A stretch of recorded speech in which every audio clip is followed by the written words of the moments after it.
What's the first thing that comes to mind when touhou is brought up? The massive cast of funny girls with eye-catching designs, the expansive lore and world building that comes with them, the difficulty of the games, often blown way out of proportion, maybe the unique music style with tracks that have been arranged hundreds of times each, or perhaps it's the art. Specifically, ZUN's iconic art style. Like that's ever gonna happen. It's something that doesn't get talked about in earnest as much as other aspects in my experience, and in the occasion it does take the spotlight, it's usually just to call it sloppy or unpolished. Or shit. A lot of people think it's shit, that's what I'm getting at. And they are wrong. I honestly do think the art is part of what makes the series so charming. It's part of why touhou feels like, well, touhou. I just don't think it would have the same effect, on me at least, if it had a more widely appealing art style, let's call it. Sure, there are a few that might look a little off, for various reasons, but as a whole, I don't think the art is bad at all. Rather the contrary, I think it's great at conveying the specific vibes ZUN goes for in his works. So in this video, I just want to highlight and showcase some of the drawings he made outside of the touhou games themselves, either posted to his old website or shown at various events, some of which I found have surprisingly interesting origins. Of course, that does come with a few exceptions, like what we're gonna be looking at first, which is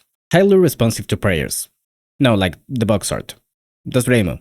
The very first Reimu shown to the public, I would guess, if you don't count the circle cut from Comic-Ed, that is. The more I look at her, the more apparent it becomes that she's ripped straight out of Bucky and Rocky, also known as Kikikaika in Japan. I mean, come on. It's even funnier when you consider that Reimu's hair was supposed to be black from the start, and it was only made purple because it needed to contrast with the mostly completely black backgrounds. I'm pretty sure the only time it is that color during this period is actually in this game itself, not in any of the portraits, but in Reimu's sprites. Anyways, it's PC98 Reimu, and all the elements were already here from the start. The bow, a gokei that's a bit too long, her yin-yang orb, which for the longest time I thought she was like smacking it or something for some reason, but no, anyone with eyes, unlike me, can see she's clearly holding what I assume to be an ofuda. One of the most characteristic parts of ZUN's style, I think, are the way he draws faces. Throughout the many style changes, those have always stayed pretty consistent, and here it shows as well. Something that always stood out to me is that her look is pretty consistent within this game, and the rest of the PC98 library for that matter, except for this. This illustration shows up in the result screen between stages, and I had to assume it's also Reimu. The colors sure match, there's no other character it could be, but the design is obviously completely different. I always thought it was supposed to be like a prototype for Maida from the next game, or rather that she was partially based on this illustration. It doesn't really hold much ground to be honest, but there is some resemblance.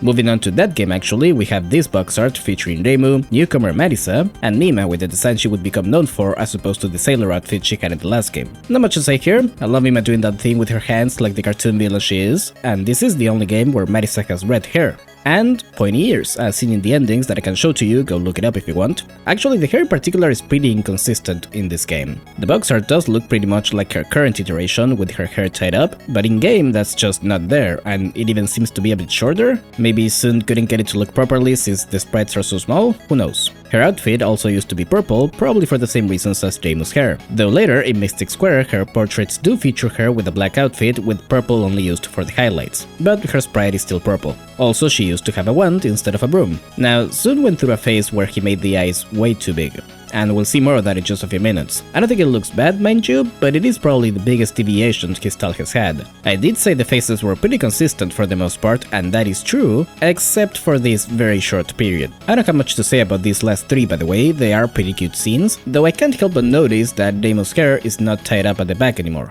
Anyways, let's move on to the real meat of this video. The illustrations outside of any of the games, completely, no box art. First we have these three pictures of Reimu. Look at just a tad of model. My guess is that he was in the process of redesigning her as they share similarities in the clothing, though the hair bow is white instead of red, and she has that odd haircut with like, what is that, a double ponytail? Personally, I love this contrast style ZUN used to do sometimes. I talked a little about it in my video about Perfect Cherry Blossom 2, which you can find linked somewhere on the screen if you haven't seen it, but I think it really fits the theme of nostalgia, that classic feel that was a little bit of what touhou was about in the earlier days. And you can see that in this one as well, where he even mentioned going for a classical style. This one almost looks like an old photograph to me, with the sepia tones and the washed out colors. Maybe you could imagine as being some lost predecessor to Reimu. Though in his comments, ZUN mentions it looks like Marisa cosplaying a shrine maiden, which, I mean, he's not wrong. And boy did he have a thing for shrine maidens back then, because the next three pictures are also just random shrine maidens. Which again, you can just interpret all of these to be proto-Reimu and leave it at that if you want. Next one is a maid who's apparently not doing her job. This one is just really charming to me. I like that he tried to draw a whole scene with it. That's always fun. I think by now you can see the little trifecta ZUN had in this early period, which is shrine maidens, maids, and blondes. I am not joking. The first one has already been made apparent, but for the others, go look at the characters from like USD and earlier, and count how many of them have maid-like outfits and or are blonde. Actually here, I'll do it for you. Alright, maybe maids are not as proportional as I thought, but my point still stands. That's already an extraordinary number of maids. There's this one featuring Demo with her PC98 design in a later style, and we can see how she would have looked like with the black hair finally. We also have Jacket Co, as she'd come to be known from Dolls in Pseudo Paradise, though this is an earlier version of that was displayed at his website's homepage for a while, where she's much easier to see. After this, we have the pictures ZUN drew for the kid milestones of his website, at 20,000 and 30,000 respectively, the latter featuring Chirno as she appears in embodiment of Scarlet Devil, in what I'm pretty sure is the only full portrait we have for that game, barring Demo and Marisa in the character select screen. This Marisa was drawn for the 100,000 milestone, but by the time it was finished, it was past 200,000 according to ZUN. It's a little bit non-standard, the braid and apron are nowhere to be seen, and he says the skirt was too short. I kinda like the capelet though, and funnily enough, she'd appear wearing one a few years later in Subterranean Animism. Also a huge fan of the unedited stock picture being used as a background, but now only like a quarter of the canvas. At 250,000 we have this Demo. I guess he felt bad about skipping one of these milestones, or he wasn't yet aware of how quickly things were growing. Demo also showed up for the 500,000 and 1 million celebrations. The latter kinda looks to me like a style between Imperishable Night and Phantasmagoria Flower View. Judging by the date on it, the former was probably in development by then, assuming he started working on it right after Perfect Cherry Blossom, which is not really a far off guess, considering that one also began development right after Embodiment of Scarlet Devil. Touhou 9 was a bit ways off though. Anyways, to get back to the picture itself, took me a while to notice that this is supposed to be one of Yukari's gaps, back when he drew them with a bunch of hands coming out of it, which is honestly a really cool detail. I don't know why he stopped doing that. There's a traffic sign coming out of it as well, which would actually later become a bit of a staple for Yukari thanks to being used for a move in the fighting games. It's just interesting to me that there's actually some background to that.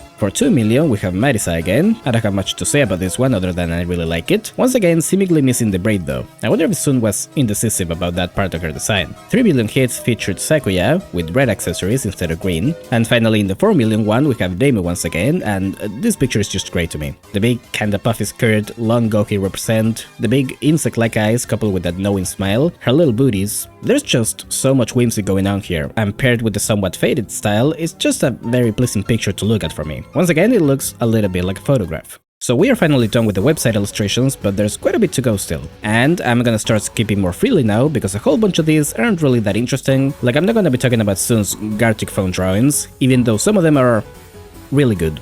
We can start with these two for now, apparently posted by ZUN to a short-lived board created by a friend of his. Some people have named them Hermit Girl and Go Girl respectively. The latter one is obvious, as she is indeed playing Go, but for the former, it's apparently due to the background that resembles mountains, which are closely related to hermits as the places they inhabit. The hairstyle might also be doing something, though I'm not sure if this was coined after that. Some also refer to her as Kazenko or Hu Xiangu in Chinese, one of the 8 immortals in Taoist mythology and the only one said to be female. Also mentioned in Sega's profile, by the way, again, not sure when this name originated. Interesting to me, however, is that these are not the only drawings posted by ZUN on that board. Other archived messages of his are also paired with images that are not accessible anymore, and who knows how many more are just completely lost to time with Nea Record. One of them was apparently a shrine maiden, because of course it was, going by the replies on it. 2 more I found mentioned in the Chinese Touhou wiki, but I couldn't find archived myself, so I don't have anything to show for it sadly. Though one of them was apparently a witch-like character studying. Maybe Marisa? Who knows? Speaking of Marisa, here's this sketch included in the downloadable trial version of Perfect Cherry Blossom.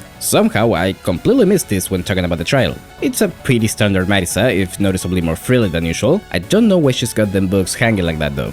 Moving on, there's this kinda odd-looking Luna child, well, odd-looking when compared to the usual artist anyways. I couldn't find an exact source for this. It was apparently drawn in 2008 to commemorate the 3rd anniversary of the Three Fairies manga, and also of Compace, the magazine where it was serialized, both of which did in fact begin 3 years earlier on March of 2005. That said, I don't know exactly where one would have seen this illustration. I do know where you could find this Sunny Milk, however, continuing with the Three Fairies. It was part of a purchase bonus for Compace's 2nd volume, a booklet containing illustrations and writings from various artists, one of them being of course ZUN. And since again that's the magazine that published the Three Fairies manga, it makes sense he'd draw one of those characters for it. So of course all that's left is Star Sapphire, right? He never drew Star Sapphire. A showcase of Touhou project produced by Bagnet in 2010 included an interview with ZUN, in which he showed a bunch of sketches of various characters, notably Toyohime, Iku, and Tenshi, all of whom hadn't been seen drawn by him before. And yes, this is the earliest drawing of Tenshi we know of. The one from Anime Weekend Atlanta was a few years later in 2013. Notice how much smaller her hat was envisioned originally.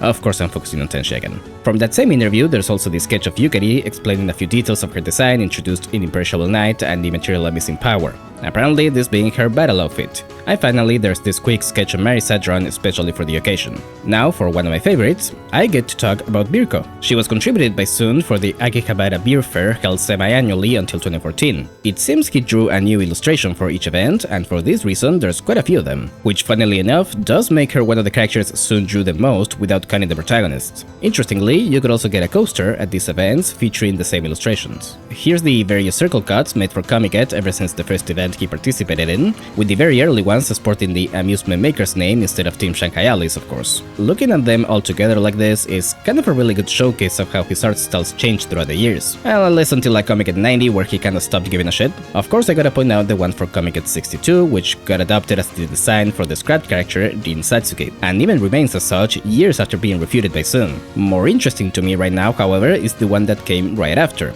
Like, who is this supposed to be? It looks a little Remily adjacent, and after asking a few specialists, that is my friends and mutuals, it seems I'm not alone on that, but I'm still not fully convinced. I think it might just be a random girl ZUN drew just like the one that came before. Nearing the end here, ZUN has been contributing illustrations for the Bombori Festival at Tsurugaoka Hachimangu Shrine since 2022, most of them featuring Reimu and Marisa, though a couple of them only have Reimu. Even though I'm a bit less a fan of the recent, more homogeneous and polished style of his, I gotta say these look particularly good. The traditional rough representation does give it back that edge that it's been missing for me. This also goes for the various drawings he made for Nikeme Radio, all featuring different characters with some kind of alcoholic drink. There's way too many to go over and all of them are just doodles really, but this Wakasagi Hime stands out to me. One, because it's the only drawing of her besides her portrait in double-dealing character, and two, because I mean look at her, she's literally cute. She's got the cup on her head, what the hell is she doing? Related to that is this collaboration between ZUN and Toby Fox. Nothing particularly extraordinary about it aside from the fact that it's just awesome that this exists at all. And finally, what better way to close off than with the only self-portrait ZUN made, featured in an interview from the Swedish Player One magazine of all places. Looking a little bit like Rinosuke here though, which I guess makes sense. I really wanted to find more about the issue itself, apparently published in 2006, but all there seems to be is pictures from the interview itself. Once again, it may not be that impressive, but I just think it's a nod find all things considered. And so early into Touhou's lifespan as well, 2006, like, we weren't quite in peak popularity territory just yet. Madden of Faith was still 1 year away even. And that's really all I wanted to do in this video, just point at pictures and go, holy shit guys, look, isn't that cool and awesome? Maybe I had something else in mind originally, like actually analyzing the evolution of the art style throughout the series, but I don't want to do that. If you want my take on that, is that I think every game goes for a different mood with the art. Even if ZUN's overall style is still very much recognizable under all the layers. And he spent a while trying different things until finally settling on something more consistent. That's a relatively recent event too, I wanna say since Touhou 17 maybe? But anyways, my objective was to showcase these drawings that I think might not be as obscure nowadays, but it's definitely not what people tend to focus on, and hopefully show some love for this style that has definitely been the butt of jokes more often than not. What do you make of this though? Any favorites? Do tell me in the comments.